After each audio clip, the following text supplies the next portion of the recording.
چرا در بغل سنگ نگه می‌دارم. روش حساب کنیم، روش جانانه حساب کنیم، محکم قدم برداریم.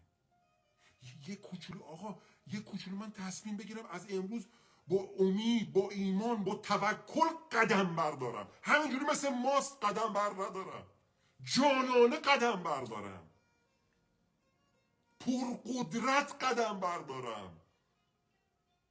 به بزرگیت قسم، وقتی که قدمهات بوی امید واقعی، ایمان و توکل توش باشه، به والله قسم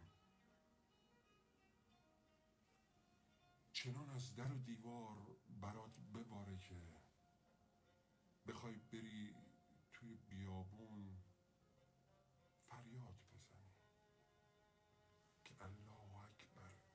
چی شد؟ چی شد؟ نمیدونم. فقط میگم الهی 100,000 مرتبه شکر.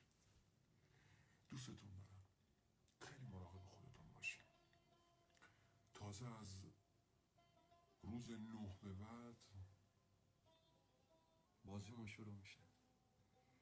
تک تک شما عزیزانم رو به دستان پر نعمت و برکت دلبر جانم میسپارم.